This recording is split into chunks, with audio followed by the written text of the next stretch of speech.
Hello everyone, welcome to Readings by Rev Marie. I am Rev Marie. Today we are joined here by the fairies. Now fairies, working with fairies can be really nice. They help us find insight and wisdom. However, a lot of people are a little afraid of fairies. All I know from my experience is you have to be really nice to fairies. Otherwise, yes, if you don't respect them, you can get some into trouble, I guess. They are they can be very funny and they love to joke around and play tricks. So you got to be careful with the fairies. But however, they do bring us a lot of, like I said, wisdom and insight. So thank you for joining me. I have 3 cards to choose from. One has a rose quartz, and the second one has a moonstone, and the third has a jade. Now look at the cards, see which one appeals to you the most. One will stand up and just be brighter than the others, or you already know which card that you want depending on the crystal. If you're having difficulty finding which card, maybe more than one will appeal to you. Usually the energy of the 3 will kind of combine a little bit, and you may have a little bit from another card that is applying to you as well. So keep that in mind while you choose the card. And if you need assistance, always call on your angel or your guide to assist you. All right? So let's start with the very first card. All right, first card. Unity. So union, mystical experience, spiritual home. Unity comes first and last. In between, we have the illusion of duality, which we all believe in for a very long time. This apparent duality is ultimately shown to be an illusion, but it isn't an illusion through which we must pass, through which we learn and grow, and then once again return to unity. You may have had mystical experiences, or you have had true union with other beings, or even with the unity, the one who is all. Such experiences changes our lives, effectively showing us that the saying "we are all one" is not just a pious belief, but is a statement of actual fact. We are not separate, like the flowers in a field, but are one. The only way to reach this awareness is to surrender the small everyday self to the larger spiritual self, which is unity. Experiencing full oneness with the unity is transformative. Looking at this painting, one observer notes, all the power is focused in here, vast energies. It is as if all that power is looking for a place to happen. This is exactly what is going on. Unity is the energy of the cosmos, still unmanifest, still without form. Here we see the dark and the light, masculine and feminine, active and passive, and other polarities, all expressed in balanced, energy-filled, vibrant union. All that is one, and that one is God, Goddess, is the principle expressed. From this, all else derives. This is the source from which we draw our strength, our very being. So when this card comes up in a reading, it is asking us to remember the mystical concept that we are all one, unified in a holistic universe.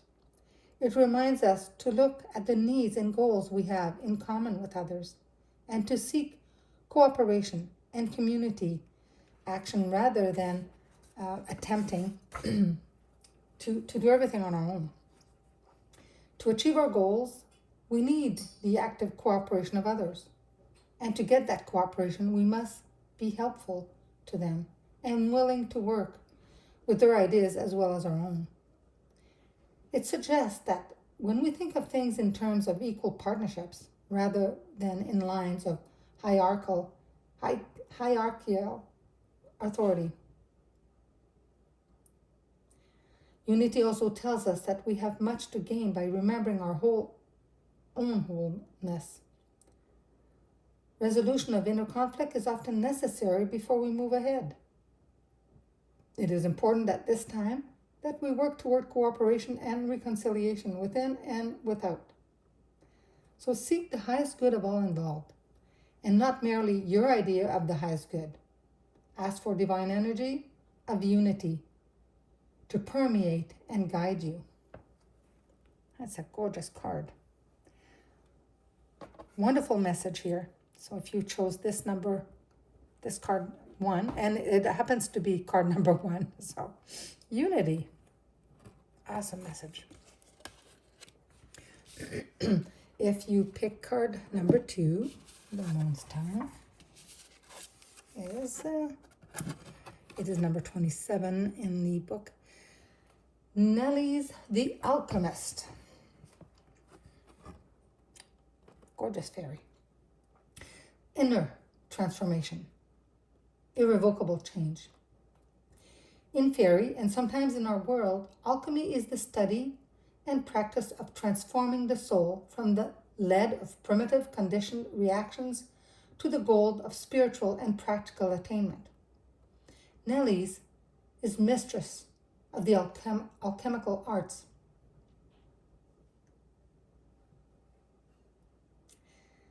She also understands that daily life is a spiritual exercise. She recognizes that transformation may take place from the inside out or from the outside in. When things are stuck and movement has become impossible, Nellie's firmly waves her Rowan wand and things happen in ourselves and in the world. Sometimes things just cannot move without readjustment, perhaps even radical realignment. We may feel that we should be able to bring our plans to fruition, but we may be aiming at the impossible, or at least at the very inappropriate. Part of the impossibility or inappropriateness may be a result of our own attitudes, beliefs, or behaviors. And part of it may be circumstances in the world, things that are beyond our control. Often, inner transformation is required in order to achieve what we wish for in the outer world, just as conversely, changes in the outer world often elicit inner transformation. Personal inner change is the truest transformation of all, and in the long run, it is the only change that really matters. So Nellie points out a path we can follow, but she does not lead us by the hand along it, although she might give us a nudge if we seem to need it. When an Oracle group member was looking at Nellie's, a giggling fairy voice said, "If you concentrate very hard, you can get to the bottom of the problem." So when Nellie turns up in our reading, get ready for things to happen inwardly and outwardly. The stuck becomes unstuck. The block begins to move. So you may have to run to keep up with the speed at which the situation around you is moving. You may also be surprised by the direction things and you are taking. You may find your plans, even your desires and dreams, changing as the transformative process takes place. It might not have been in your plans, but later on you will look back and say, wow, it wasn't what I expected, but it was just what I needed. When we have been through such an alchemical process, we can never go back to what we were before, which is probably just as well. This is the energy that surrounds us a lot lately. Even yesterday, did some tarot reading. The energy is similar. So, yeah, we can never go back. We can take what we've learned up until now and take the good, take what we need, and move forth. That's all we can do. That's a wonderful card, wonderful message. Now, if you pick the third card, which is the Jade,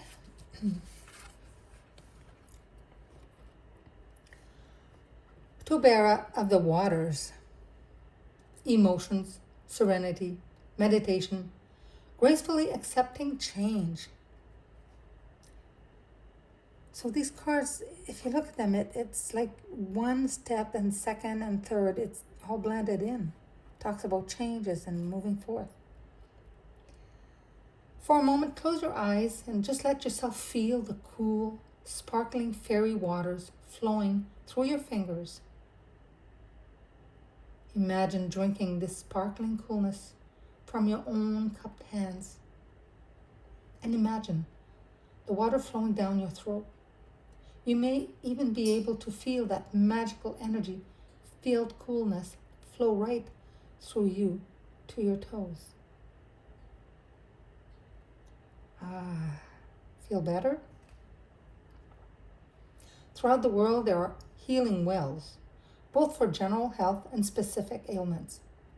In modern times, many of their fairy qualities have been diluted, even though Tobera and her healing helpers do all they can to keep them clear and potent.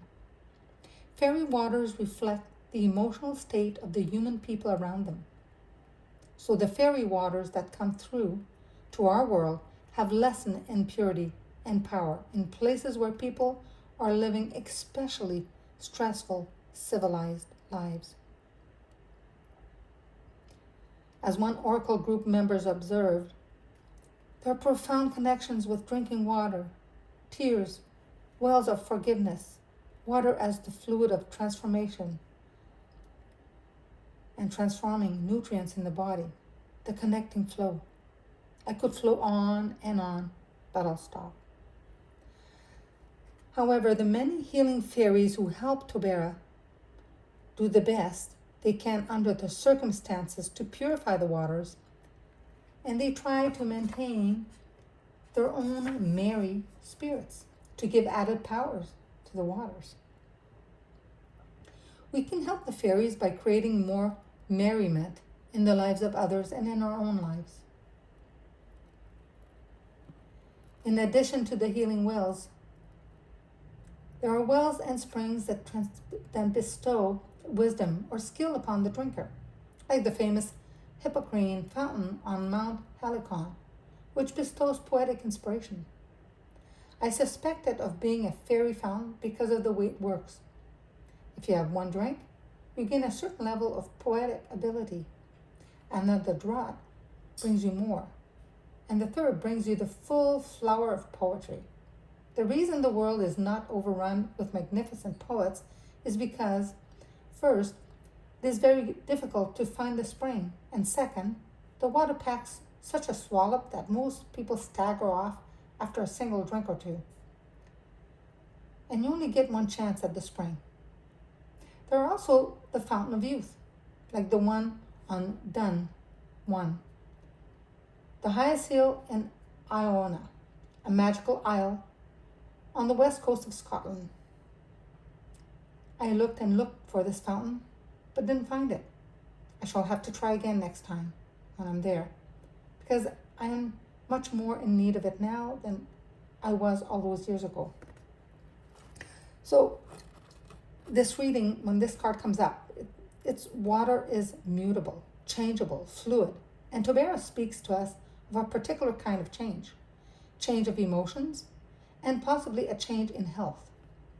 We have important choices to make about how we meet those changes and where we let them take us, toward the calm, flowing purity of the fairy waters or the boiling cauldron of hot temper and steamy emotions. The choice is obvious, but we sometimes forget that we have it. Tobera reminds us that we do have a choice And making it, wisely or unwisely, determines our future. The things we need in life remain constant, no matter what is going on or how hectic the changes and pressures in our lives may be. We need nurturing and love. And it is ultimately up to us to provide that for ourselves. The fairies, or the healing fairies, will help us if we ask them to.